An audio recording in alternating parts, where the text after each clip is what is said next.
Hello, chat. Hello, hello. Welcome in, everybody. If you can't tell, my voice is a little shot today.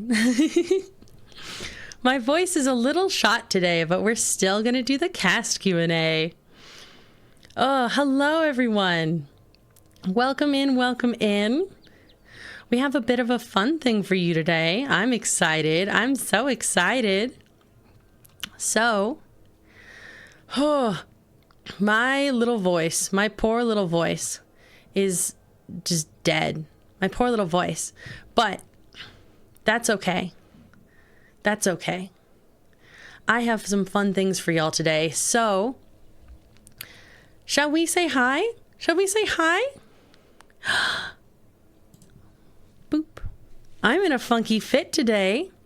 I'm in a funky little fit today. And we have a slightly different angle today. We have a slightly different angle. Isn't that fun? We're trying something new. But look at who's in cosplay. It's almost like the sub goal for new CMV song was there for a reason. I wonder what I'm doing today. I think it's fun. I think it's very fun. So, T and also he, I'm very fancy.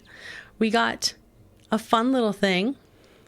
So, I think we should probably say hi to people, huh? Should we say hi to people? I think Did you want some water? You know, I did forget water. I did forget water. Hey, what's up? I did forget water. So yeah, I just thought you might want some. Yeah, I forgot water. Hey, are we doing this? Yeah. Stuff Oh, right wait, now? did you also Yeah. bring water? Yeah, Okay, I cool, got cool, mine. cool. Are we Hey, what's doing? up? We're doing the stuff. Yeah. Yeah. Okay, good. Yeah. Good. Glad we're Cool, all cool, good. cool, cool, cool, cool, cool, cool. Hey, your bathroom is one of the weirdest things I've ever been in. Why are you dissing my bathroom? Whoa. Why are you hate the dissing my bathroom? I don't. It's just Dude. the toilet is weird, man. Why are you dissing? What? Why the diss? Oh, hostile. Why the diss? Hostile. Oh my gosh. Hi. Oh. Wow. Hey guys, I took a wrong turn past Rune's house. This works. This Yeah, works. does anybody know where the bird sanctuary went? I'm not sure. I can be here temporarily. I've been looking for it, and it's. That fell. I'm so sorry. Oh, damn it! I knew I should have gotten here sooner. We lost that one. We did lose that in the war. Don't worry about it. It happened. War? There was a war? Hey, I heard there was like gay people. Oh yeah.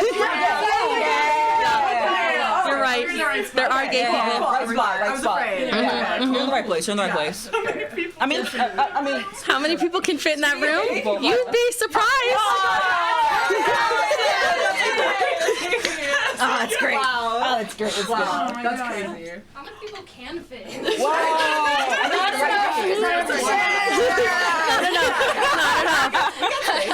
Yeah, you can fit. Hey, some of you didn't return your books in time. Oh my god! All the way from Germany. All the way from Germany. Oh, the books from Germany too. I have to ship those. How many more people can fit in? Oh my god! I bet that'd be at least one more. I think that's it. At least one. Yeah. I think So, we can do that. We got the game. Did we leave anyone else? well, Maybe Shepherd. You should come to the chair. Shepherd. Damn. All right. okay. So, if you can't tell, we have a big squad here, and the rest of the cast, we should probably say hi to. We should probably say hi to them. So I'm gonna undeafen us. Hello, everybody. Hi. So, chat, there is gonna be some wonkiness with this one. We're going to be passing around the microphone. I will here. I'll bring it to myself first. Okay, wait. Actually, I'm gonna fix this. Are you ready? You're gonna hear some weird sounds as I unmicrophone this. Hello, everyone. This is Podcast More. Oh, I need to turn you down. Oh, it's very loud. It's very loud. Meet up, everybody. Meet up, baby. I wonder why we're all in cosplay. It's almost like we're doing something. Sub goal? I mean, sub goal. What sub goal? What? Almost. What is a sub goal? Here. Jamie, what is simple again? Perfect. Here we go.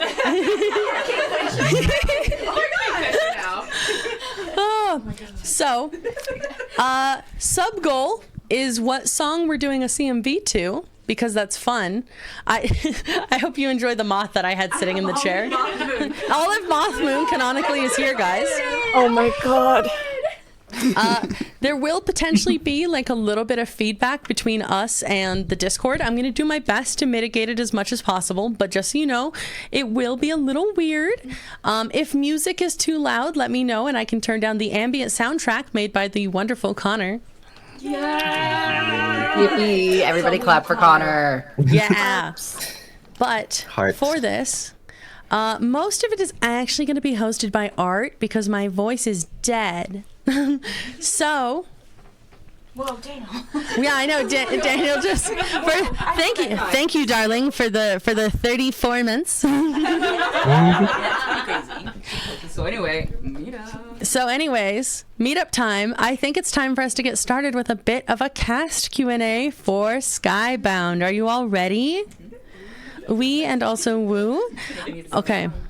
Oh yeah, we should go around and do names and pronouns. That would be smart. Okay. Pronouns, character name, character pronouns. So, hi, I'm Hey Hey. I use they, any pronouns. I play Vast. She uses any pronouns. Hi, chat. I'm Kathao. I use they and she, and I play Erin, who has she, her pronouns. Hi, I'm Puffin. I use he, she, and they, and I play Elwood, who does the he and the theys. Hi, Sen. Oh my god. Is that these centuries? I'm Meta. I use he, they, and I play Taliesin, or Tal, and he uses all of them. I forgot. You got this. You know you're good. Oh no, Jamie. Hello, I'm Beck. I use she, they pronouns, and I play a funky little guy called Sylph, who technically uses any, but I've been only using they for them. But it's whatever. It's them and their speed. Hi, I'm Sherbert. I use they, them pronouns, and I play Ash, or Astral, who uses any pronouns. Yeah. I'll come around with the mic. I'll go here, and then we'll snake it. Hi, I'm Abraxas. I use he, any pronouns, and I play Atlas, who also uses he, any pronouns. Hi, or howdy, I'm Zed. Oh no! Hi, I'm Zenny. I use they, them pronouns, and I play Mojave, who had a southern accent and uses any pronouns. Well, yeah, I mean they almost were. It was fake. They all dead. Yeah. Here you go. Oh, Jamie. Wow. Jamie, no, I'm sorry. Would you like olive? Would you like olive? Your olive privileges. I'm Jamie. I use they, them pronouns, and I play Pietro, who uses any pronouns. Yay! Hello, I'm Art. I'm they, them for the most part. Depends. And I play Rune. He uses he, they, I think.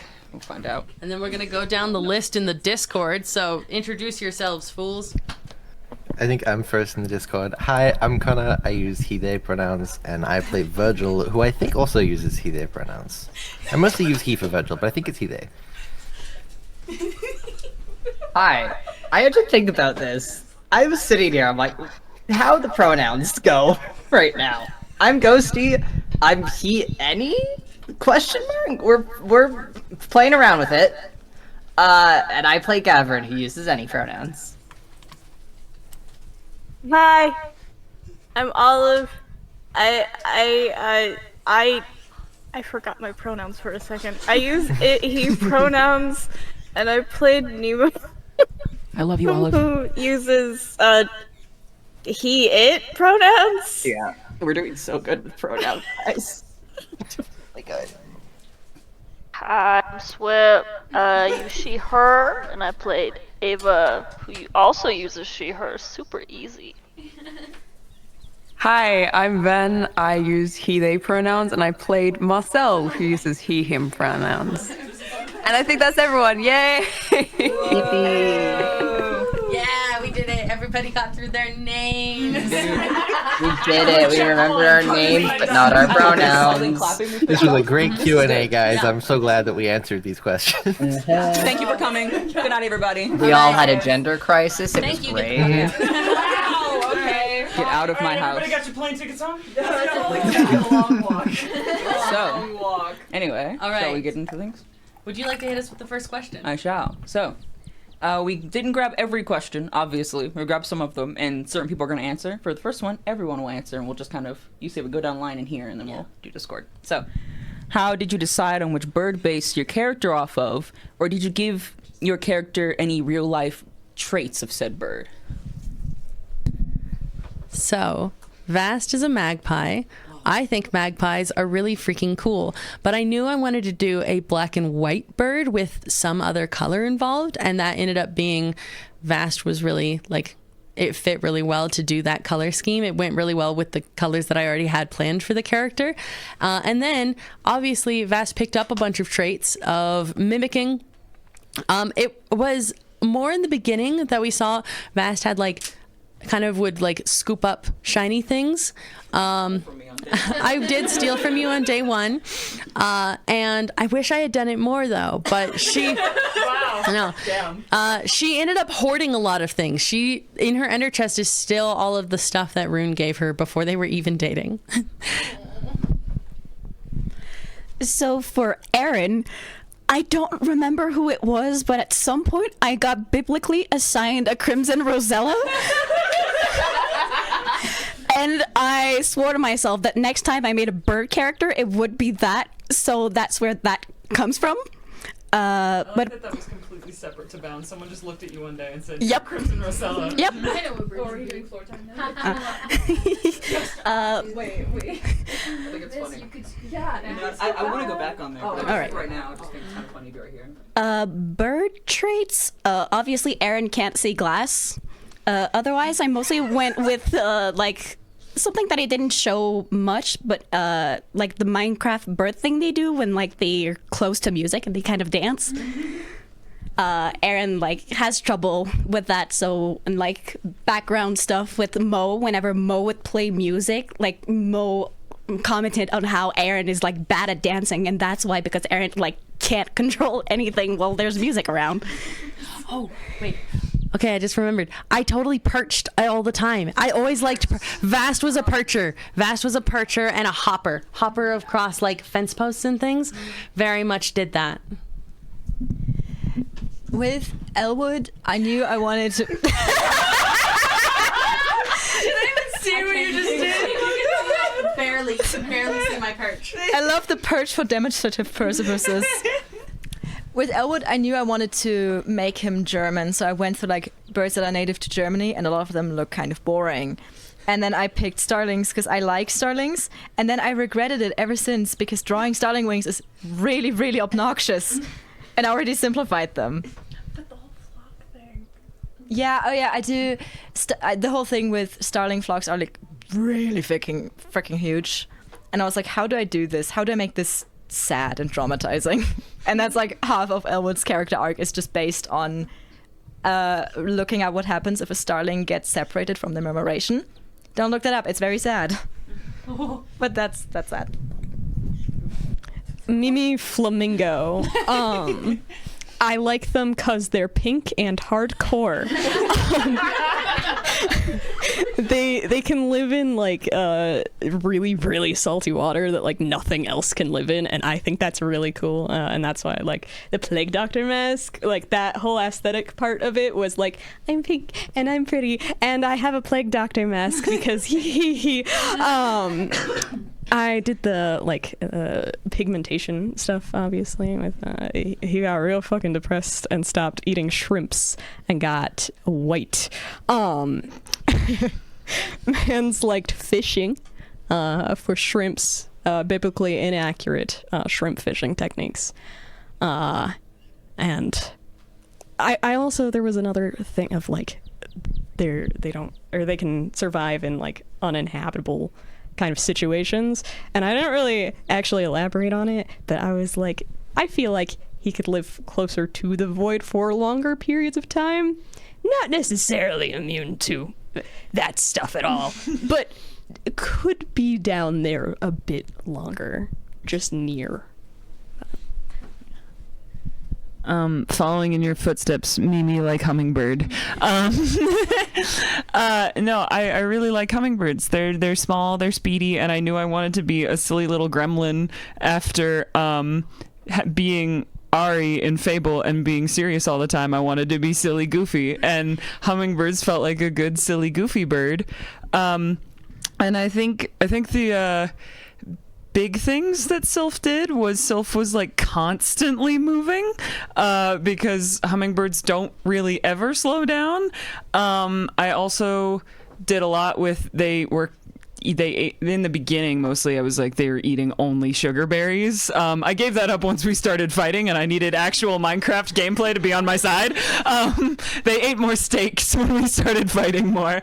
But there was that, and then there was the thing where when they lost their wings, they had fucked up little legs because hummingbirds don't actually really use their legs all that often. They use them to perch and that's it, but they don't really like walk with them or anything. So that was where the leg inspiration came from. But there you go. Yeah. We're both fast. We're both fast guys. Yeah. So Mimi Roadrunner. The number one point was I have filmed too many things and live in Vegas to not have used the desert yet. And I said, I don't know. I was like, I whatever bird I pick, it has to be in the desert so I can use the actual land around me for pretty freaking shots. And it ended up being a Roadrunner. And obviously I played a lot into like the running aspect of Roadrunner TM. But one of the other ones that was mentioned a couple times is that Roadrunners are natural predators to hummingbirds, which was part of how we did our dynamic. And Castral's bird is a direct predator to Roadrunners. So we had that set up for fun. But yeah, that's my guy. You didn't properly play a Roadrunner. You never once said meet me. It's true. I could have meet me. Yeah, that was messed up. I was chasing you so much. You never meet me once. Wily coyote. So with Atlas picking a kingfisher, I really just wanted a bird that had a lot of really complementary color scheme, and blue and orange is one of my favorites. I do, however, already have a bird that's blue and yellow, so I really had to make the distinction there. With like traits and mannerisms, I really liked playing up the bit about liking being wet.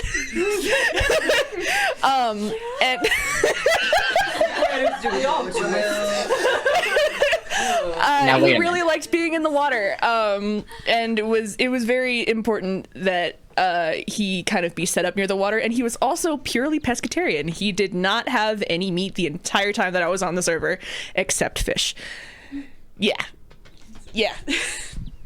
Okay, I chose a golden eagle for Mojave, and very similarly to Sherbert, I also live near a desert, and there's like these amazing dunes. And when I was like, I knew that I was going to be part of the cast when I was on a trip in the desert with my sister, and I was like, I have to use these now. So that's where the eagle came from. And as for traits, I think I just made Mojave like me a little bit more than everything else. Otherwise, there wasn't a whole lot. That's okay. Hi, Moki. Hi, Moki. Everybody. Not to sound like a broken record, but Mimi like owl. I just think they're cute. We already saw Bruin have owl wings. I remember one time there was somebody who was like, do you think that there's a connection? And I was like, the connection is that I like owls. Unfortunately, I'm not that smart. I just like owls. Jamie. But I did definitely give like every owl trait that I possibly could to Pietro. I made them nocturnal. I feel like I brought that up a little too much. I was very owl. I wish that I could have like mechanically spun my head around, because I think that would have been really fun to do. There was a couple of times I really liked especially at the beginning, leaning into like prey drive with Pietro as far as anger issues being part of their arc. And there was a couple moments when I was doing interactions with people who were streaming where I was just trying to lurk in the background of their streams. And I remember like seeing a couple clips where you do not notice me outside of a window or something on stream, and I'm just like there watching. I had a thought, Jamie, of like if someone else was streaming and you weren't, you could have used the skin swap to turn your head around. Oh my god! Oh, damn it! Well, I guess I have to play another owl. I only have one choice, but yeah, there was lots of owl in Pietro. I was not Bird for a while. But let me tell you, he was always a scarlet macaw. I knew that from the day I made him. It's why his wings were that way. I like how deeply intelligent they are, and also how vibrant the colors were. I think they're one of my favorite, like, of that family of birds and that kind. And they're also so deeply chatty. They're so yappy, and Rune is very yappy. So I just felt like all the bits are there between being extremely intelligent birds.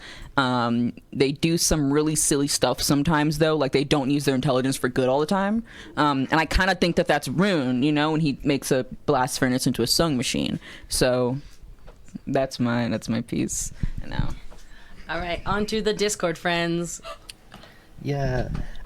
So again, bit of a broken record. I really like ravens, but specifically, I love Australian, like the breed of raven that are in Australia, because most ravens have just all black eyes when you look at them, but the ravens in Australia have these like completely white eyes with a black pupil, and it's like really eerie looking to see them looking at you. So that's why Virgil's eyes are the way they are. In terms of traits, there was a lot, and it was interesting trying to differentiate like Corvid traits from what Hey was doing with Vast. Like, Virgil was also very like hoppy. Virgil perched everywhere. Virgil is like jumping from counters to fences and things like that. He mimicked a little bit at the beginning, but because that became like a thing associated with Vast and Vast's like character arc, I like leaned away from it. So it was mostly just like, oh, if you're near Pietro, the Pietro accent will like slip in. And I really liked having him like play up grudges and friendships, which is a thing that ravens do, where ravens recognize people and are like, okay, this person has wronged me, and we'll just like hold on to that. So like at the thing with Gavrin specifically in the library, where for the entire season Virgil was like, yeah, but he messed up books, so I'm mad about it. Or there was someone else where like something happened. It might have been Ava. Like something happened with Ava, and the entire season Virgil was like, I don't like him. I'm mad at him. But yeah, still a little grudge holder guy. I like ravens. They're fun. It's me. Hi. So the thing is, I wanted to be a little silly. My options were peacock or penguin. I kind of didn't want to just go black and white because I did black and white last time when I did Burr. So, peacock. Mostly because I wanted to do a fun and funky tale, which you kind of got to see in a couple of the Gilf art pieces, especially.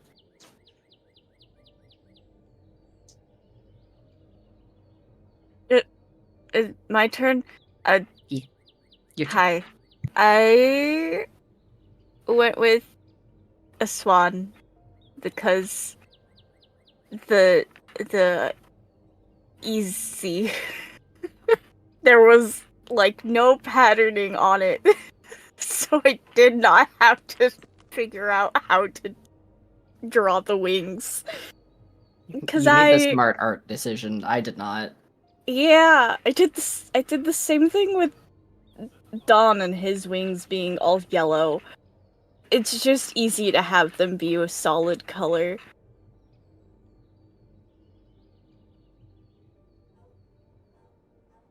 My turn now? Yeah. Or are you still going? Okay, I looked at the list of birds in the mod and I said, I like the color blue! So I chose Blue Jay. Blue Jays steal things, so that's kind of why I had her pluck people's feathers out, because I thought it was funny. I think that's it. Okay, my go? Yes. Yeah. Initially, Marcel wasn't going to be a cardinal. I had a rough idea for what I wanted to do with the character, but I had no idea what breed I wanted to go with, species.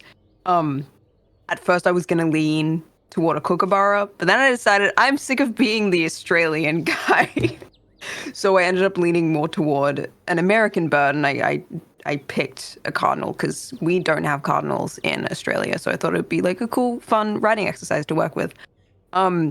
Marcel didn't end up having too many of the social traits of a cardinal because he was completely socialized away from his birth parents. He grew up in an orphanage, so I was like, would it make sense for him to have those nurture traits? Not so much. But he was so bright red, and that was really fun. Initially, he wasn't gonna be bright red. Initially, he was gonna be ginger, but then I realized we had a lot of brown head characters, a lot of blondes, and Vast was already ginger, and I was like, I'm gonna tone this up so it's just completely bright red. So I did that anyway. And that's my bird, yeah. I'm loving watching what Art's doing delayed on my screen right now. Okay, I finished what I have to say. Next question. I'm sorry, we're very silly. You are being We're so I love silly. watching Don't worry the about sillies it. from afar. Nothing to see here. Anyway, I love the sillies. next question. Heart smile. Y'all hear us, right? Yeah, you do. Yeah, you do. The bar's moving. Yeah. You know. You're fine. Anyway, let's go on to the next question. Hey, he'll be back. What is something that ended up playing out completely different from how it was originally planned? For this one, we've got Kat, How, Connor, and Zenny. So let's start with Kat. Okay, so the entire hello again. I'm gonna let you sit so you don't trip on the mic cord. Let me just...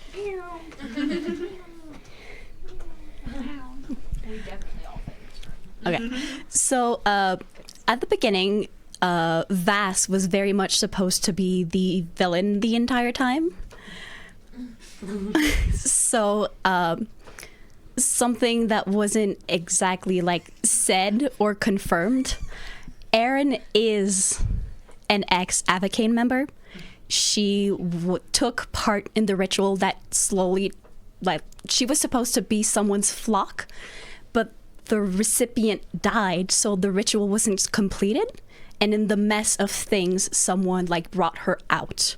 That's why she still had the capacitor crystal, but not the locator, so they couldn't find her again. And something that was supposed to happen is that probably confrontation with Vast got hurt, and in the midst of both of them talking or arguing, Vast was supposed to take part of Erin's magic, and she was supposed to turn even more bird. So that was something that was originally planned, but I kind of scrapped it since you wanted to be the good guy, and then I didn't really have a good way of putting that back into the story. So yeah, that's why the hints of Erin being kind of a good fighter. That's one of the things where that comes from. Oh, okay. We'll do that. Yeah. Guys, I need to talk about the band AU. I missed the band AU, guys. I need to talk about the band AU. Guys, okay. I was the theater, right? It was built. It was beautiful. It was gorgeous. It was amazing. Okay, I had everything ready. And then I was like, but I need a curtain. The fucking curtain. I could not figure out redstone. I tried to I was like, okay, I can get people on, and I just never did. So the curtain never happened. So the band AU could never happen. So the talent show could never happen. It was we were gonna have a band AU, guys. We were still gonna have a talent show. Yeah, we were, and then we ran out of time, and then we scrapped it. It was you if it was in universe. I wanted to have a I mean, technically it is an AU because that never happened. freaking Discord called Band-AU, and it was going to be amazing. It was going to be gorgeous. It's fine, we'll do next bound. Taliesin and Mo's relationship, okay? It was going to be great. But instead, you run out of time. Instead, to perform together. Anyway, sorry. I had Band-AU, guys, and so instead I ended up making the theater be like the symbol for Mirasol, and it was great. But we could have had a Band-AU. It's okay. Next bound. Next bound. Next time. Next time. I'm We'll so get it normal next about time. music. Don't I'm so worry. normal. All right, Connor. Yeah, so originally, I don't even remember what Virgil's like original plotline was, but it was not Void Sickness, because Void Sickness was actually something that Olive, I think, came up with for... Yeah. Is it Cozy was the original Yeah. character? Yeah, for Cozy, it was going to be tied in with backstory things. And then once Olive had moved away from that, I was like, is anyone going to finish that? Anyone going to do anything with that Void Sickness? Because I'm a sucker for things being like slowly corrupting people and like turning them into monsters, and I like it. It's fun. And also Verwood was not gonna happen at all. And then Puffin joined with Zenny, and Zenny was like, these birds should be gay, and we were like, no, we don't need to. It's fine. And then we did like 2 streams together, and we're like, oh no, they should be gay. No, you're correct. Yeah. Tee. that's beautiful. Thank you. Verwood.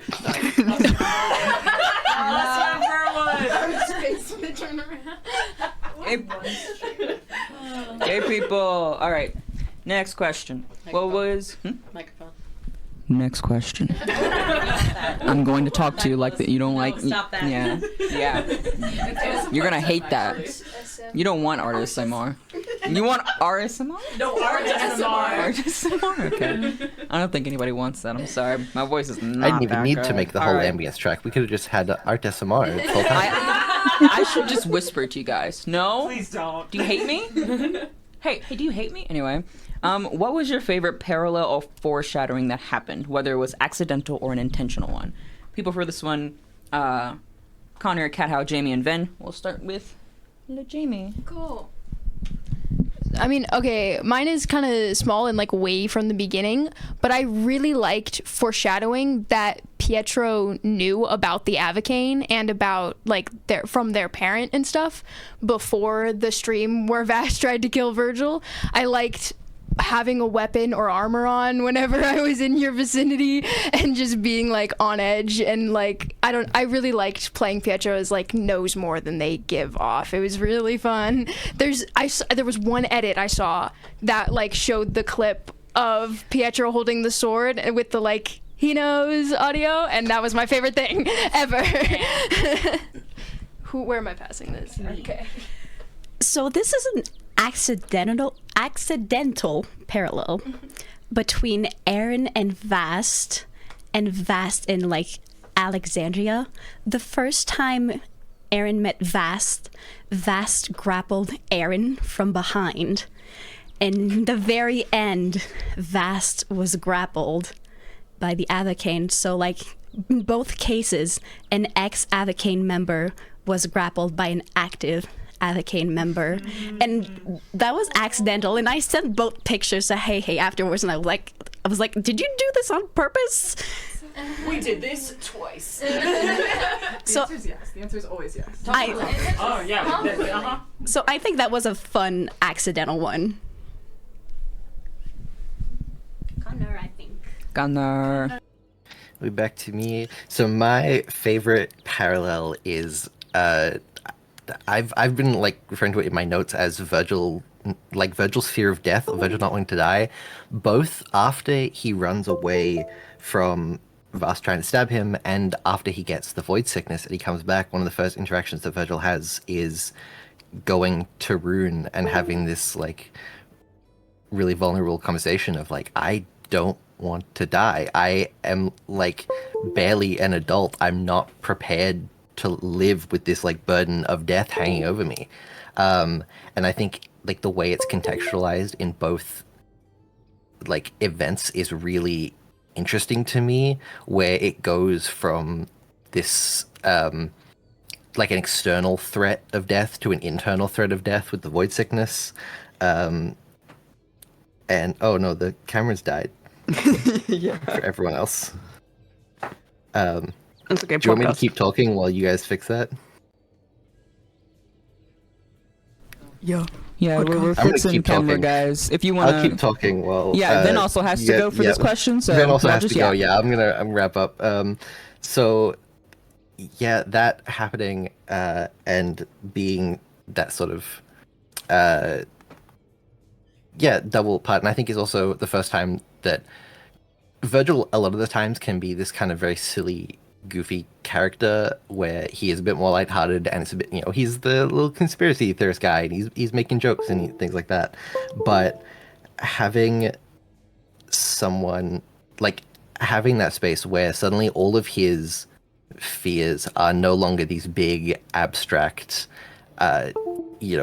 paranoid concepts, but just a genuine threat, and seeing like the core of him is just like a scared young person who is put in this insane situation, and like how he deals with that and how he turns to Rune for that help. I just like that it happens both times, and it wasn't really planned at all, but just like the way that parallel worked out was really fun. Okay, my go. We're gonna keep podcasting through this. Now, what I want to talk about is Marcel's design and how I aggressively foreshadowed him dying mid-season. So initially, it came from cardinals can be like symbols of lost loved ones and stuff like that. So like I lent into that regarding his design. But I want to talk about naming conventions. Marcel was always kind of in my head. He kind of took the place of, oh, this is a sacrificial lamb. This is like, this guy is going to die, and it's going to be depressing, and he's going to be a fundamental part of the community, and then he's going to die, and it's going to affect a lot of people. So when naming him, I was like, quick, let me get some Roman names that I can put in here and really foreshadow that. So his middle name is Julius, from Julius Caesar. That's where that came from. He was also given like a vaguely Latin Roman name. And Jones is a name that was given to him through the like adoptee system, because like if you don't have a name when you're entered into an orphanage, they give you one. So that's where the last name comes from. But that's what that was. I really enjoyed placing little bricks about the fact that Marcel was definitely going to die very quietly in the background, and then letting it happen, and everyone being shocked. And I was like, I told you so. But it was really fun. I don't know if I want to die again, but I knew that I wanted to kill off a character mid-season because I knew I was going to be busy later on. So it was a really fun thing to do. Yeah. Anyway, that's end of podcast. I think we're on to the next question. Yeah, I don't worry. The podcast continues. We're going to ask people who are, in fact, also in the Discord call while we're fixing things. So, next question is... What is your favorite piece of art or skin to work on? And we're going to have Olive start, and then we'll go to Ghosty. Hello, hi. Yes. When I figured out with the immersive paintings mod that I could make decorations, like transparent things, I had so much fun. Like, part of that was like the reasoning behind making Nemo an artist. Like him being able to actually hang up and put all his paintings around and stuff, and like in his house, I put so many like fun decorations and hi, you guys are back. So many fun decorations and paintings, and they just always made me so happy. I loved canonically having paintings. Thumbs up. Hell yeah. My turn. Although I did draw a lot of gay birds, I I really liked. I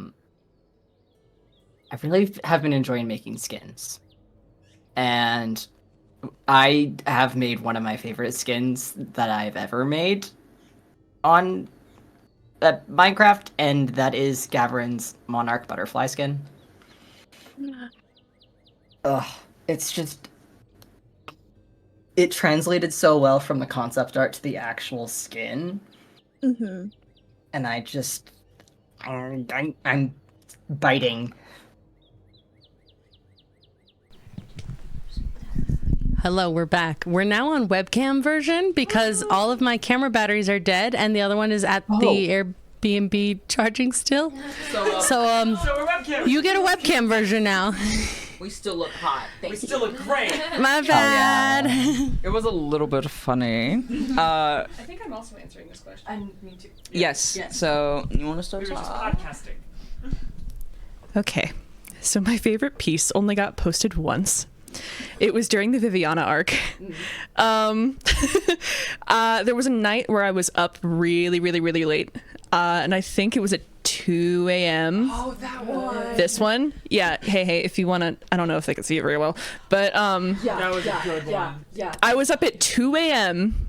doing that. Yes. And it's in the Canon Bits channel somewhere in the Discord. But it's good. I wanted to use it so bad, but it didn't conform to a 1920 by 1080, so it got a little scrapped. That's so sad. Music. That's crazy. Period. Yeah. No, but literally the song A Bright Step. I knew when I decided that I wanted to be, when I learned that I was going to be part of Bound, I wanted to play a musician and I wanted them to write a song throughout the course of the story. And so I started with this little draft called A Town Name Here because I didn't know what the town name was going to be. And then it turned out like perfectly, but that comes later. Anyway, so I had Mojave actually start working on it early on. There's a couple of streams where I played like a little snippet of it at the beginning. But then at the very end, I took that same song and I rewrote some of the lyrics and turned it into a reprise. And that's what we used at the very beginning of the finale. Or not the very beginning of the finale, of the final cutscene for the finale, you know? And I included this little lyric that goes, "To the sky we will bound." Anyway, that's it. It's the name. It's the name. They said the thing, you guys. Thank you. Exactly. They said the name. So that's it. I was going to say the name is the thing in the thing. But yeah, so music, guys. I love music. Here you go. Beautiful, wonderful, outstanding. All right. Next question. What is a favorite line or quote from your character or from someone else's? We've got Abraxas, Puffin, and Beck. Let's go ahead and start with Puffin. I am a really big fan of the whole Verwood confession thing, but specifically, I just had a monologue semi-prepped for Elwood to just talk himself into a rage, and I didn't think about it when I was actually doing it, and so I ended up just blurting out this line of "I refuse to live in a world that you're not also in," which that was not planned. I had written out the way I cry no about I them. mean, like, genuinely, I had written out like a whole monologue that I wanted him to do, and I did like half of it and then just went off the rails, and then that line happened, and I did genuinely like start crying at some point, and I was just sat there at my computer sobbing as I was saying that line. Welcome to Minecraft roleplay. So that's my favorite one. What's the best way to get this over? There we go. Okay, I have one serious one and one silly goofy one. The serious one is a recent one. I really love Vast's lines in the ending monologue to Alexandria, because not because I wrote them, but that's not the reason. But Art and Hehe and Bite were working on the final Alexandria monologue, and Art grabbed me and was like, "Hey, can you help make words good?" Which was extremely validating as a writer, that people want me to come in and make words good. and we were looking at it, and I really love the line, you can't erase me from your history just because I'm not what you wanted. That's for all the trans people out there with shitty parents. I really loved that line in particular. It entered my brain, and it was actually originally a comment on the lines, because I was like, fuck yeah, Vast, don't let your mom erase you from your her history because you weren't what you wanted. And I was like, actually, that's fire. We're putting that in the monologue. So that's my serious one. And my silly goofy one is, I fucking love the bit about Rune having dense bones. That is the funniest thing you have ever said, and I think it will continue to be the funniest thing you've ever said. That was in character. In British. Yeah, in British, he has dense bones. I left it in the highlight reel. You have dense bones, and it's really, really funny to me. So that's mine. Okay, fine. We're staying with the webcam because now my camera won't connect. It's okay. It's fine. Camera's Kill evil. her. Kill her. No, don't kill her. We still need her. Don't kill her yet. I have a line that Atlas said to Vast during the morning stream where they were mourning Kalia's death. You are more than the crimes of your father. Banger line. That is my favorite line that Atlas has ever said, and it was to Vast, and it was incredibly important. Sounds like an indie rock band lyric. You're more than the song title. It's a Fall Out Boy song title. All right. Write it, Zenny. Write it, Zenny. No, it's Am I more than you bargained for yet? Oh my god. All right. Anyway, the next questions and also will go down the line and we'll go through the Discord. Are there things you have learned by playing your character? So things you've learned by playing them. We should also keep it fast because we have to go through everyone. So do speed. But my thing is learning a lot about gender and gender expression, and that femininity doesn't have to be bad.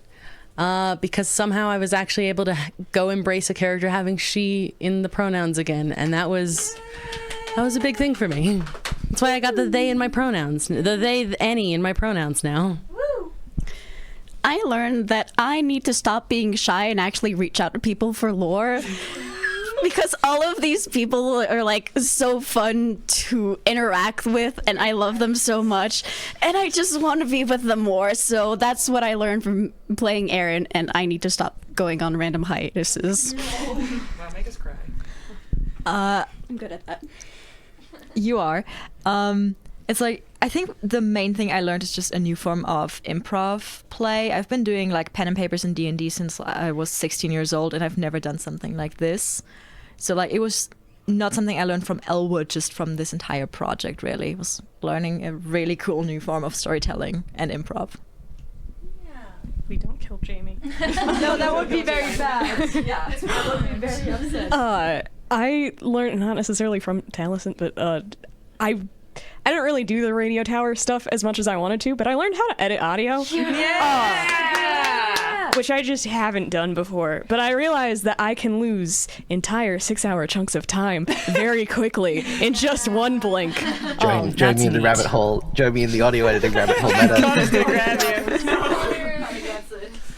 I learned, I think, how to have a character who is both silly, goofy, and also serious, because Sylph did both at the same time, and it didn't diminish either side because of it, which is really hard to do, and I worked hard at it, so it was fun. I like that. Thank you.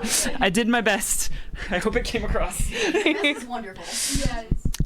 With Ash, for me, like the kind of like more kind of like serious, real serious guy is learning to play someone that isn't just like a direct Sherbert variant, because I got stuck in a cycle for a little while where all I did was like Icarus and Icarus to the left, and this was the first like I want to do something else. This one doesn't have father trauma. Yeah.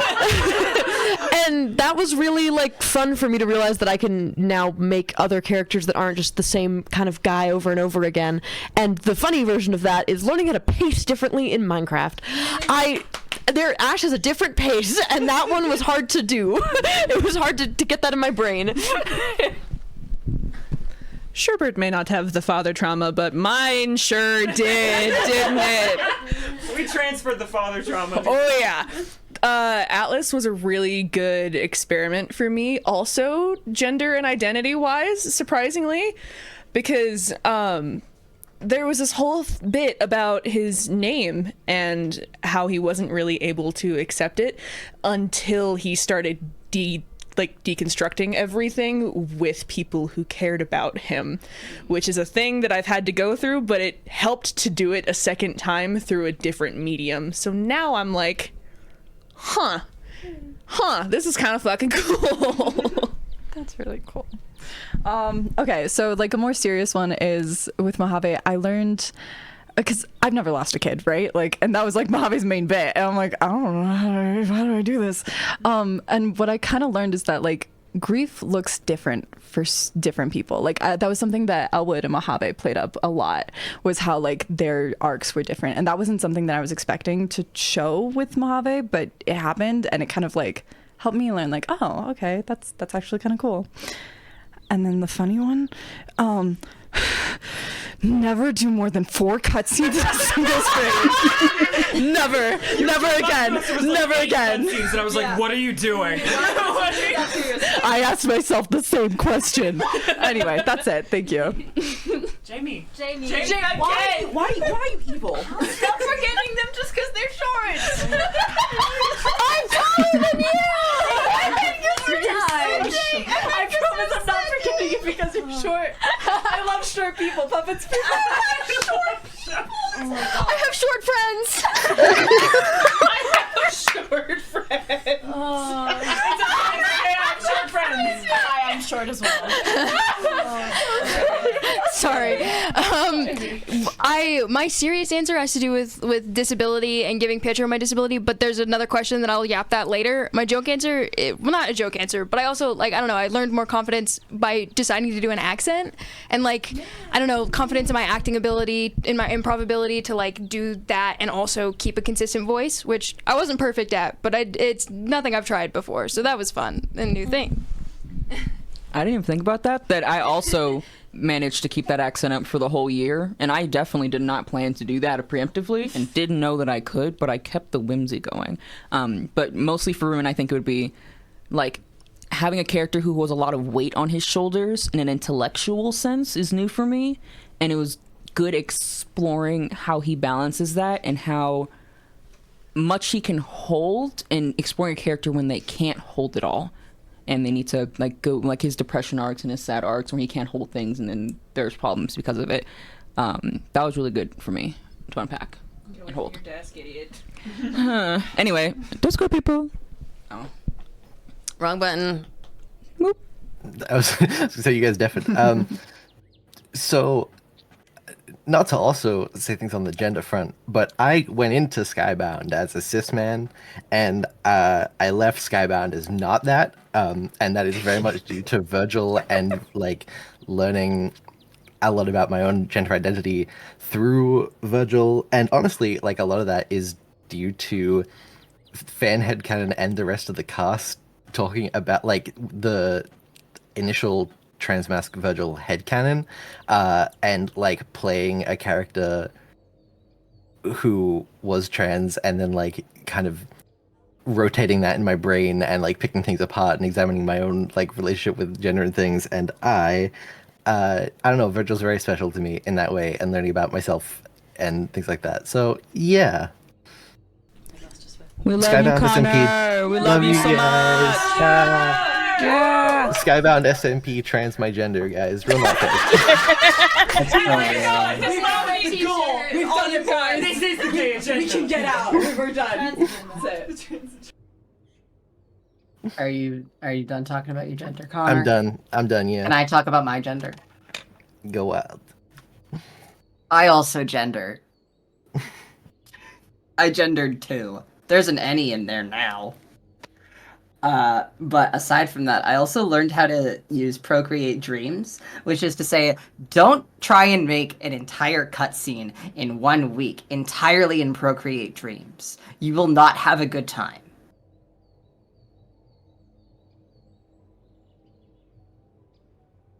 That is so. Procreate Dreams is difficult. I tried using it once. I learned how much I needed a character that represented grief and the grieving process. From playing Nemo. There were so many different points in time where just Nemo, like, having to deal with and process all of the things that came with that, just it hit me really hard a lot of different points in time. And like my grieving is definitely different than Nemo's is. But it helped me still. Thumbs up. Your turn, Swipe.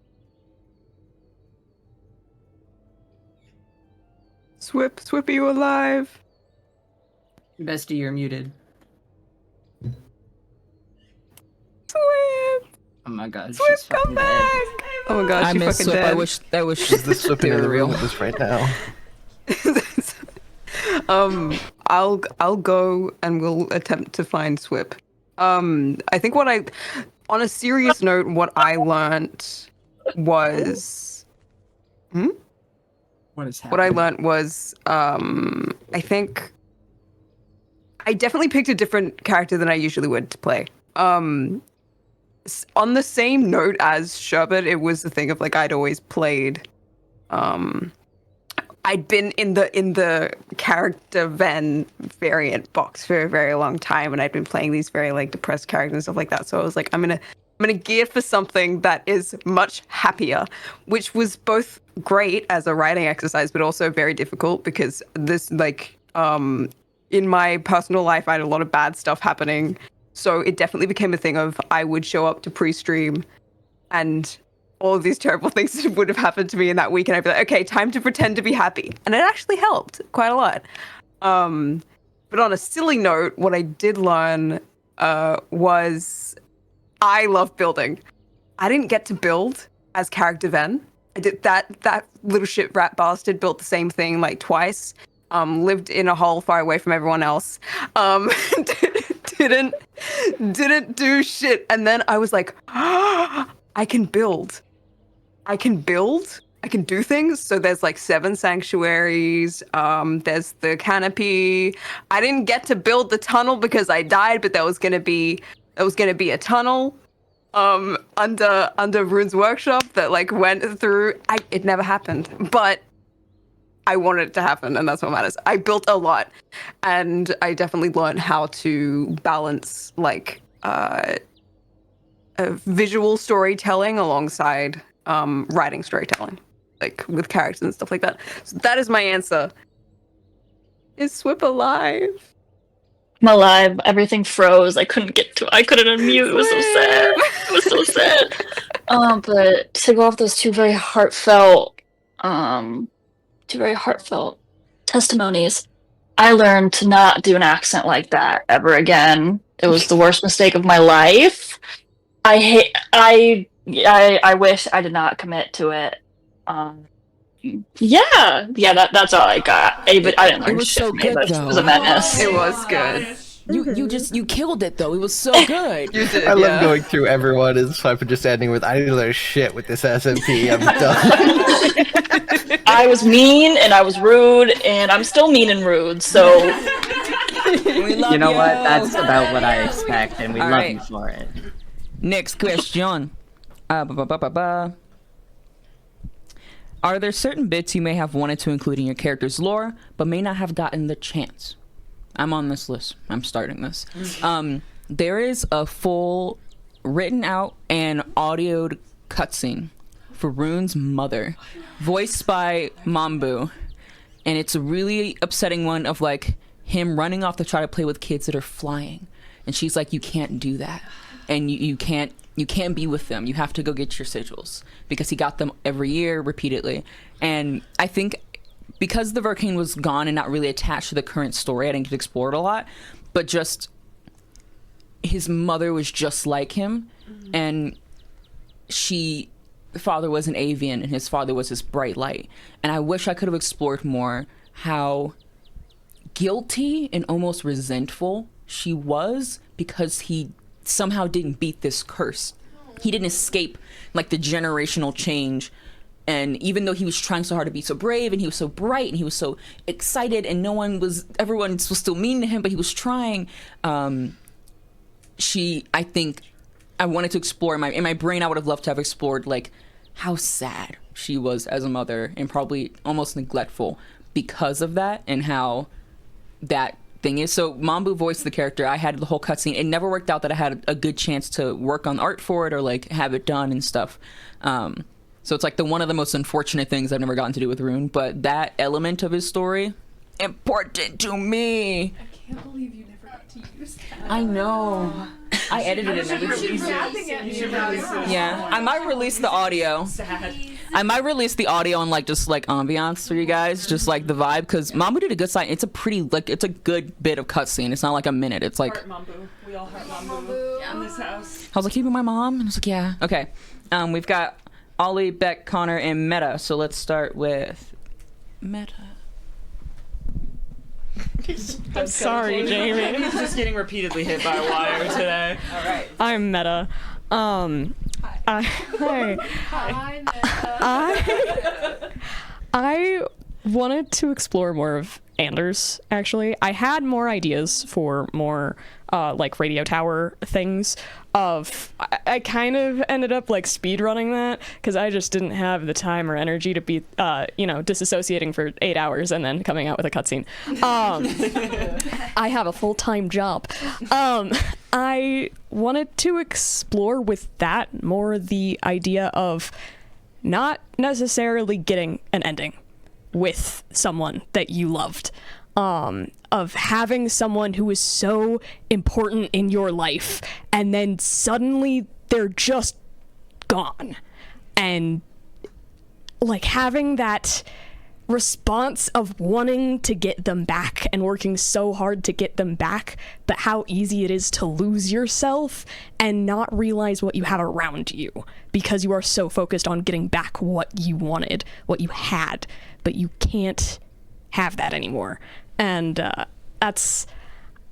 kind of just wanted to leave out, like, he just never gets an end.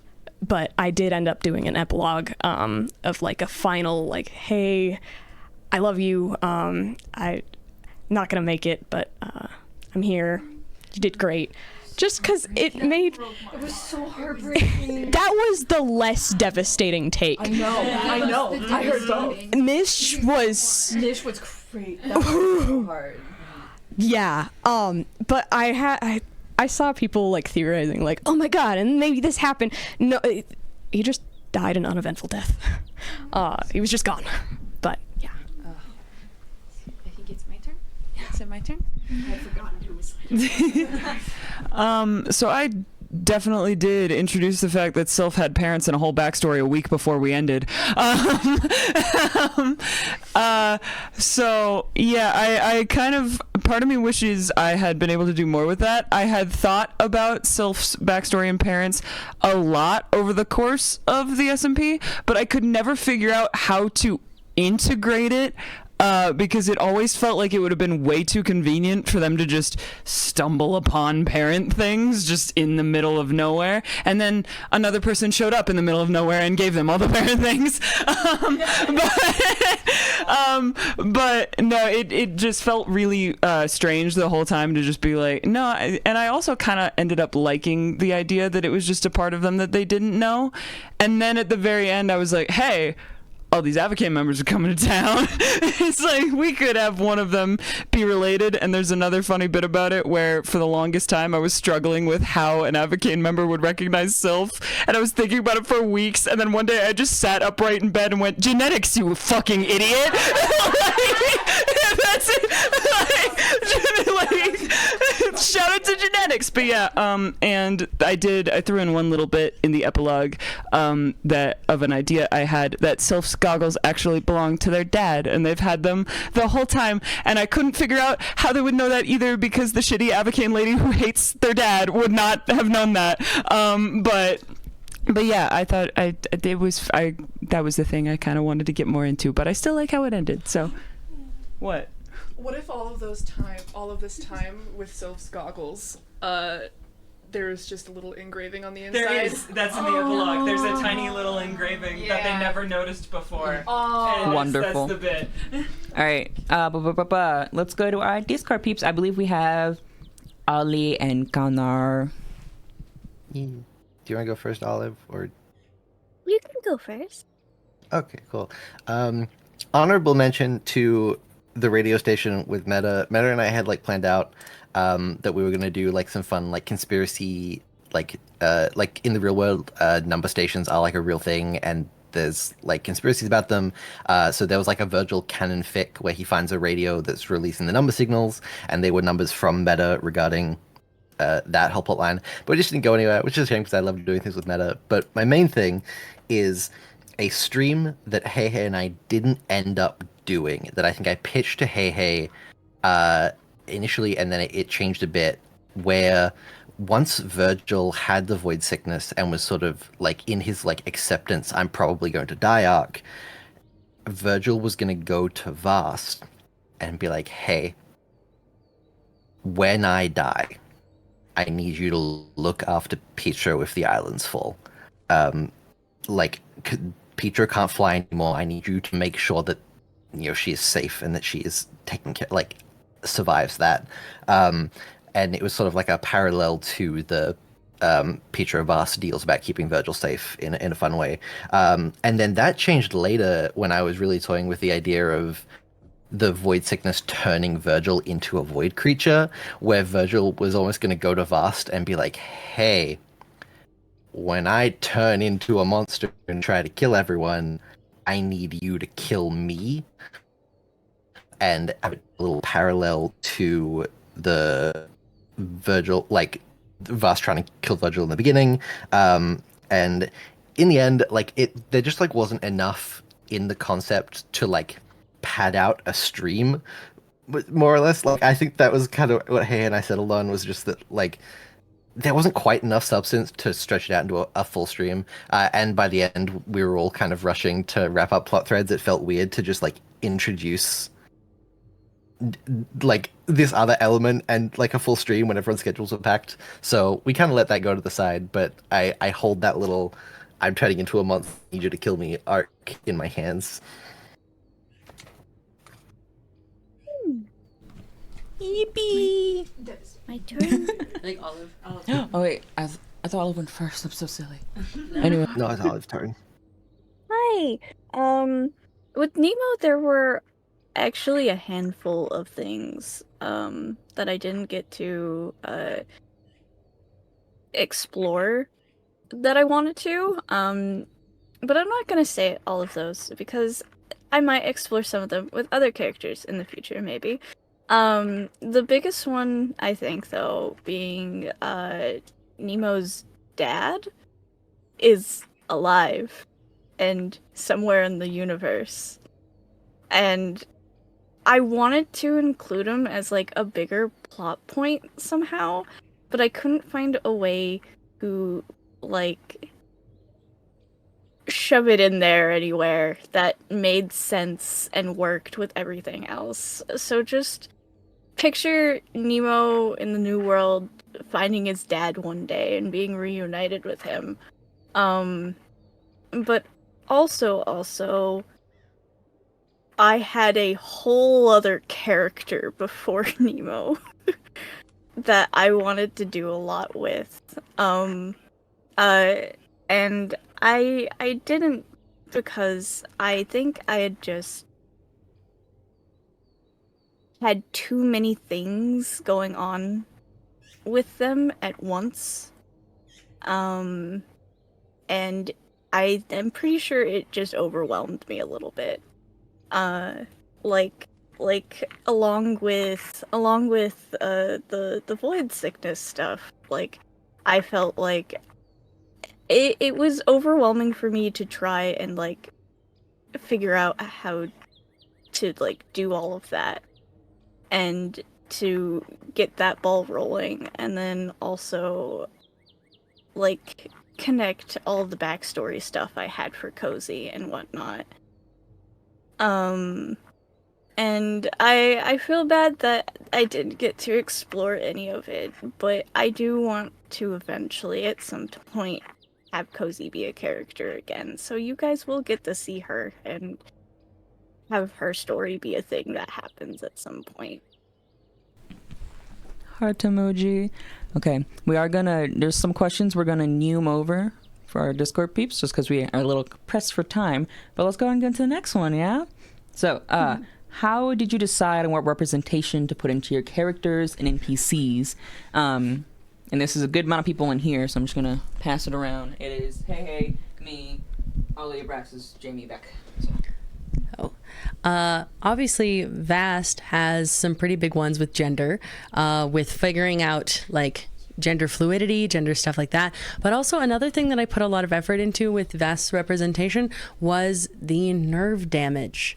I put a lot of effort into actually looking up and doing research on what kind of things happen with nerve damage, what kind of effects they have, and doing stuff where it wasn't always better. It had like a lot of like, it was really, really bad, and then it got a little bit better, and then it went up and down a lot. So there was a lot of exploration of both like gender things, which I kind of already talked a little bit about, of me learning gender stuff through Vast, but a lot of like recovery is not linear, and really showing that with like the case of a chronic like problem that she got to experience and really put a lot of effort into. I loved the physical therapy streams. I really liked the physical therapy. Mm-hmm. So it was really good. So, okay, I'll skip to the next person. Who was next? I'm on the list. I'm on the list. So I mentioned it earlier, but Pietro, I did not plan for Pietro. Well, I didn't plan for my disability to kick in the way it has since Bound started, but Pietro ended up being a really good outlet for me to I accept my physical health as it has been in the last year, and even in the end just like giving them a crutch and not like making a big deal out of it, but just as I started using my crutch more, just being like, hey, can my bullet bow have crutch too? Thank you. And stuff like that. And it was really important, especially for Pietro, them giving up their magic I knew was something that I wanted to happen from the beginning, but it being a way for their health to reflect mine, and it for them also being like a good thing where they did not like the way that their emotions worked before, and it was not helpful for them in their relationship. So the state in which their health reflected mine was a positive thing for them, was really good for me to play on that side of it, and it was fun. I had a fun time. Where am I passing this? You. Hi. So, yeah, I answered this question in my notes a little bit. I'm just going to kind of go over it. He's always been kind of a story of self-acceptance for me. spite of pain and circumstances that are outside of your control. And I think he and Vast had a lot in common with that, unfortunately. But it was very important for me to figure out a way that made him not fall into the sort of victim syndrome and instead turn him into a fighter. And that was very important for me because I've been through things that have definitely left their mark. And it was a really good way to kind of find a little bit more closure than I had with it. Is there anybody else with this question? Me. Oh, wait. I'm at the end. Yeah. So I was really nervous about answering this question as well, because Sylph has representation that I am not. With their well, nobody here has wing damage, but yet we're gonna get wings and then break them. The thing with Sylph's legs and going through that, I was really nervous about, and I'm absolutely certain there was more I could have done to make it better representation, obviously, because I don't You don't need to hold yourself to. Yeah, but I have, because we were talking about Sylph getting their magic yoinked and how that could affect them, and at first it was just wing things, and it was actually someone, I think it was on Tumblr, a fan was talking about, ooh, like, are their legs going to be fucked up because hummingbirds don't use their legs? And it was that fan theory, and I looked at that, and I was like, I think that would be really interesting. And I also, not to do that, I have a friend, but one of my best friends from college had a really severe, like, chronic pain issue that makes it so some days they like really struggle to walk, and I was texting them and I was like, how is there ways I can do this correctly? Are there ways I can do this really fucking wrong? And I also think it's important for people who don't have stuff who don't have stuff like disabilities and don't like to write, to have characters like that anyway, because it's important for people who don't experience stuff like that to like do research and understand and not put everything on the shoulders of the people who do have shit like that. And like but yeah, I thought I really liked how that worked. And also the concept of Sylph losing their magic and not being able to get it back was really important to me. I didn't want it to just be like, oh, it's fixed now, they're fine. So I think that was important too, to have a character who like was in like this horrible event and then lost something that was so personal to them and so like within their personality, and have to deal with it and not just surprise, it's fixed now, you're fine. Then the element of the legs. Yeah. It was a double whammy. Yeah, like a double, yeah. Yeah, I was not about to do the your disability's fixed now heart emoji. Good. This is how a happy ending is. It's like, no. It's like, I hate that shit. I also liked physical therapy. It was fun. That was a great bit that you did. Yeah. That was so cool. There was so much work that went into planning, making sure I did that right. You did a lot of research. There's a lot of research that happened in this SMP. It's cool. Rune has representation in a lot of ways. I think inherently me existing as a concept is representation as a person of color, and then that's a part of his narrative. But it's not the main reason that he's other. It's not the reason that he's separate. Playing like the one flightless guy was like, oh, that'd be a funny, silly bit. But I think that I really want to explore that he can be so bright, and he can be so happy, and he can help, and he can be so good despite the terrible hands that have been dealt, and how it feels like he can still do, and I really wanted to bring representation that just because he couldn't fly, and especially because he didn't have the wings, like they're not even there to be preened or like to do things that others would do together. These are like social situations that he's not even a part of, just by proxy of not having the same pieces that everyone else in the world typically would. Adding on to the fact that he had an arm, not having an arm, which is something, of course, I don't have. And I didn't explore too crazy because he already was no flightless, so we can only do so much. But exploring days where he couldn't use it, or it was bad arm days, or where he was gifts from partners about massages or ways to help him, and like noticing when it's not a good arm day. So exploring, I think I enjoy his ending because I think after all he went through, I like the idea that he deserved to get his wings. But I did debate for a while if he even did. And that was a conversation I had with like a lot of people. If it would feel bad if he did get his wings by the end of it. Despite what I wanted like character-wise to happen. But he's important to me. He's my little guy. Such a good job. And the wing thing felt triumphant, so you did good. It felt like he earned it. I think him dying was him earning it. He literally died. He's gonna have wings now. I think he's a lot. All right, Ali. Despite Nemo being one of my only characters that doesn't have something up with his legs like I do, I feel like he's the one that's hit the closest to home for me. With his disability, because like he cannot fly. He lost his ability to fly after having had it, and that is so very intrinsically like connected to me. Like I used to be able to walk, and then I lost that ability, and now I can't, and it inhibits a lot of my ability to do things. Like I can't get a lot of stuff on my own. I can't travel on my own. Just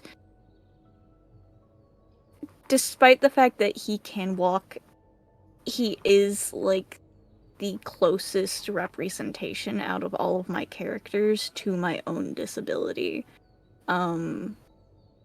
And that has hit me really hard a handful of times. Thumbs up. I'm good. Also, thank you for the gifteds. Wow. Whoa. Gifteds. We're one away. We're one away from sub goal. From sub goal? You want that so bad. I want that song so bad. Where's the rich people? Where are the rich people? All right. We just need one rich guy. One rich guy to walk in here. All right. Oh, Ten cent treats, everybody. Okay. Hands gonna do the thing. So, real quick intermission little thing announcement. We are doing a... Oh my god, there's so much drum rolling happening. Okay, we are doing a CMV2, A Good Song Never Dies, following Abraxas's College Mafia AU fic. None of us wanted to ship wings over here. None of us wanted to wear wings. So we are currently in a little bit of a party fit. We are. So, okay, continue asking questions. Go. Panics. All right. So, next question. Do you have a favorite fan creation from this bound? Fic, art, theory, etc. We have Jamie, Puffin, and Shub. Okay, so I was not originally planning on having Pietro lose their wings entirely when their magic got yoinked. I realized that I didn't have a texture, like I didn't have different wings, so I just took them off. And then... took them off! I just panicked. And then Geistpolter drew the sick-ass drawing of the magic with the marks where their wings used to be, and I said, okay, bet! And then put that on this... I loved that enough that I was like... No wings. No more wings. I love how the fan creations like directly impact our lot of how shit ends up playing out. Like, where am I passing? Vampire AU fic. Yeah! I go so nuts over it. I love it so much. And also honorable mention to Anarchy at the Supermarket. I think like today uploaded the first part of the Space AU. I read that this morning. It is so good. And specifically because they actually like went into detail a lot on like I'm happy about it because they went in the detail of like, okay, Elwood definitely is like culturally German, and also his like curtness, which is a very German thing. We are very blunt and curt people. And I read that and I was like, oh my gosh, he is more German than I played him as a German person. And I was He just saw you. and he did see me, and because it was so important to me to play like a culturally German character who is not a stereotype, and I just read it, I was like, but also the vampire one, I eat it. I just have a little guy. There was a lot of really interesting stuff that you guys have made that was different medias. Specifically, there was a lot of embroidered feathers. There was so much embroidery, and I wanted to shout that out because it takes so long, and we did it in canon. It's tasty. And also, to the people who... I have one in particular, but there was another one today that have crocheted the wings. Somebody did that. Did it for today. Yeah, and it was sick. One person has done it for Ash, where they crocheted the whole thing, and that's like insane to me. And that's crazy. The person who posted the picture said they're not on the Discord because of anxiety, and I'm like, please come on the Discord so I can tell you how cool you are. It's very cool. Wild. Anyways, that was my little guy. Picasso. All right. The next question is your favorite bloopers season. It's me. I get to speak. So there was one day where I maybe in fact did /kill every animal entity. Not /kill, actually /teleport every entity, mob, monster, creature, animal, every one of them to our location. The Cloud Temple? During stream. During stream. While we were in Cut to Black, which is normally when we transport or we're walking for a while, I teleported everything. There was a cacophony of just moos and howls and horses, and we all just sat there and went, what did you do? This is a mistake you cannot. You know how many? There was a point in lore after that because we tried to like kill as many of them as we can or move them off, and we rolled back the server, so it was fine. But I like was walking around. We were supposed to be looking for Virgil. We're supposed to be looking for Virgil, so our characters were exploring around, and I just kept running into animals. I was like, "Hi, Barnaby, my horse." Hi, Gizmo. What's up, my guy? Your horse that we've had to replace twice now. Yeah. It was Yeah. a stream where we were looking for something. Yeah, we had to like walk around. Yeah, I remember. Remember when you killed? Remember you killed Jade? Remember that? Killed Jade. I killed Jade killed on accident. Jade. It wasn't on a stream, but I accidentally killed Jade. It was really funny. It was. It's really funny. All right, the next, I think bits are just us two. Yeah, I think the next little bits All are right, just us. you're gonna hear us yap for a bit. We'll just let's everybody. Here we go. Quick centerpiece. All right. What was your favorite part of working on this season, or what are you most looking forward into the next? I'll pass the mic to you. I should have thought of my answer beforehand. But I think my favorite thing about all of this was taking a lot of lessons that we learned from other SMPs that we've been in together, from Fable, from Myr, from all that jazz, and learning how to write a collaborative story. I really, really liked that. I really liked getting to just toss stuff in there. And this one was probably the first time that I really let myself fully like ask for help on things. When we got to the finale, I finally hit a point where I was like, guys, I want to do an end narration for this bit.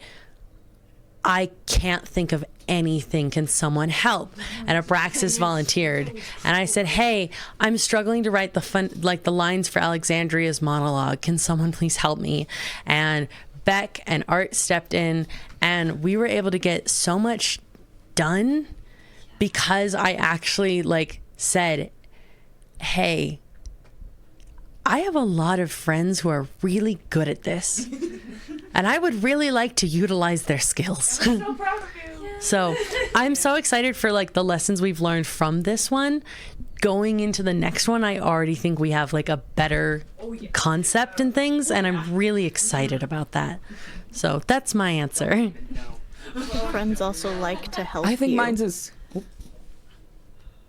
I looked over I think my answer is pretty similar of seeing a project through from start to finish with the people that I care about and seeing what they'll make, coming to you all and being like, hey, I know we're doing this thing. We have an idea for this thing. Who's down? Here's the bit.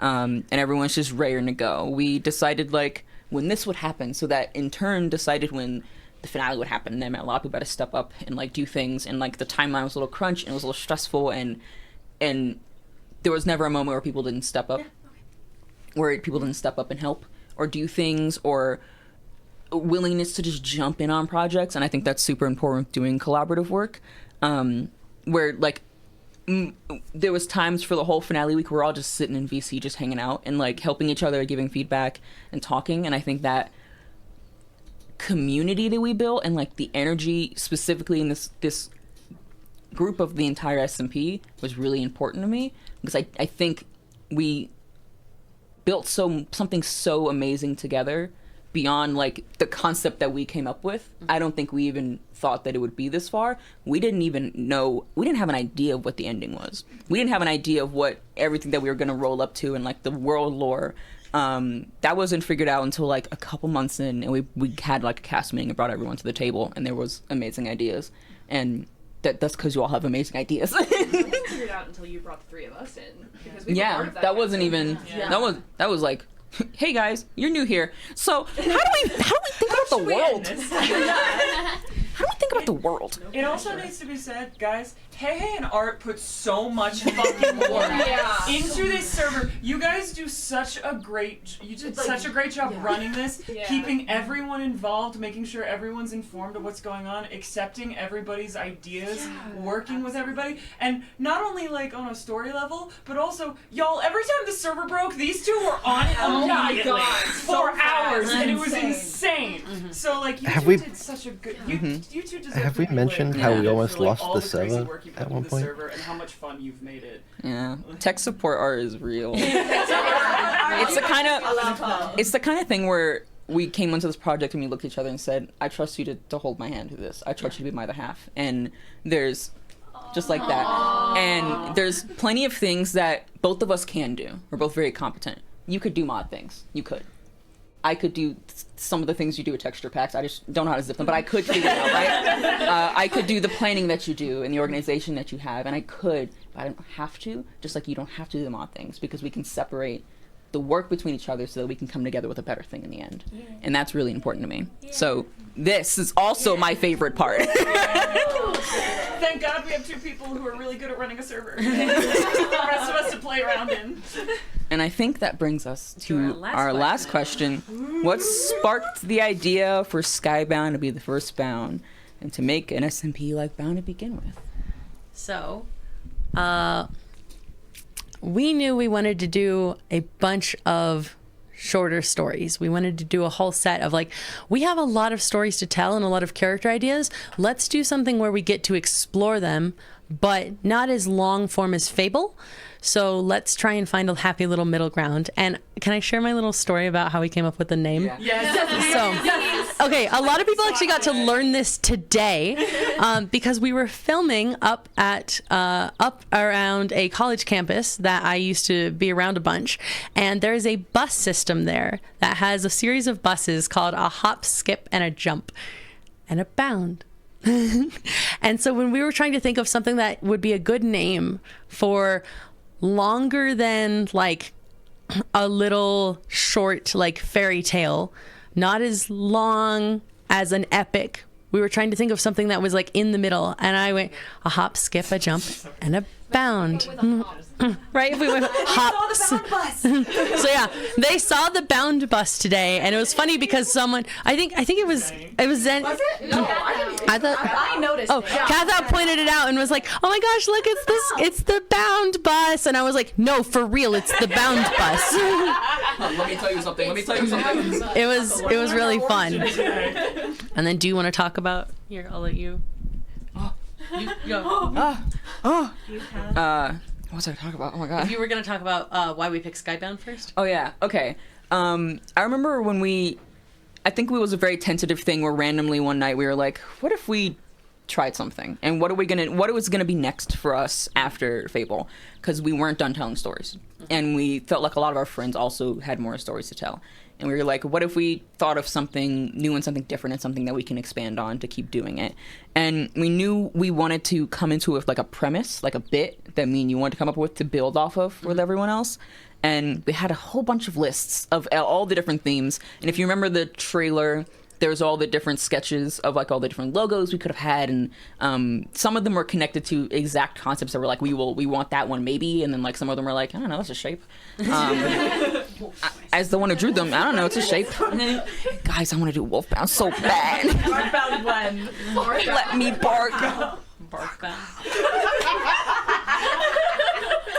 It's just Wolf Quest, but I think of all of them, the one that we just stared at each other and we went, God, being in the sky would be cool.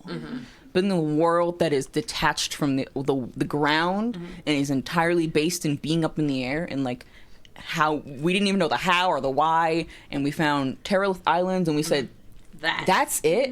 And you were already loving doing wings and things from Fable, and you learned so much, and we're like, I actually think that would be really cool to build off of. It gives everyone like a good thing to like base a character off of and a whole world to involve in. But we went down the line and we thought maybe another one would hit, but I think pretty right away we knew we said birds, and we said that's it. Birds, that's it. That's it.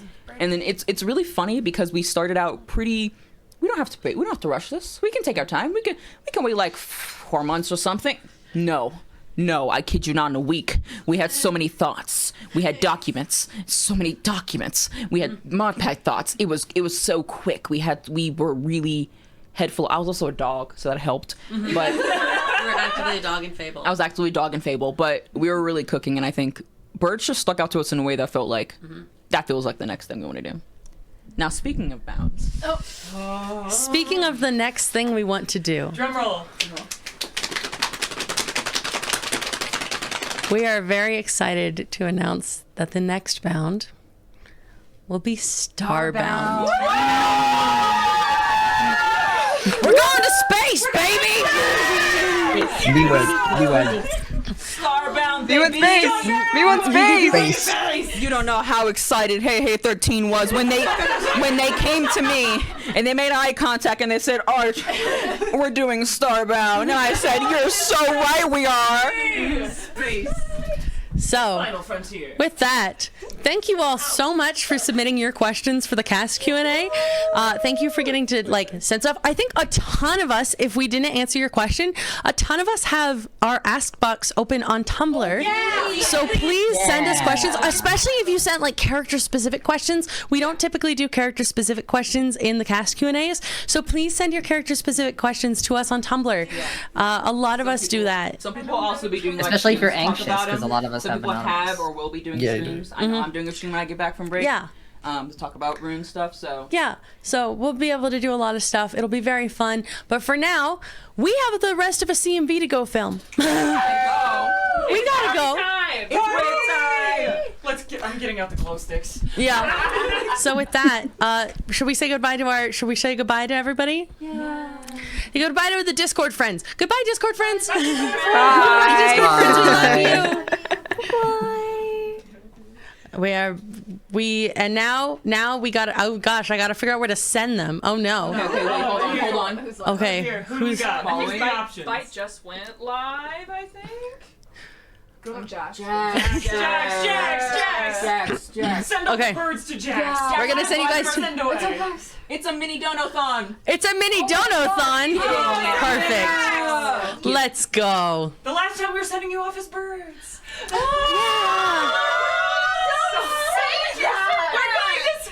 We're gonna be stars next. That's gonna be cool. You're right. Okay. We're not losing them. Oh. Shifting form. We're all so excited to see you at Starbound. We'll see you guys later. Goodbye, goodbye, goodbye. Everybody, you want to say boop with me? Yeah. 3, 2, 1. Boop!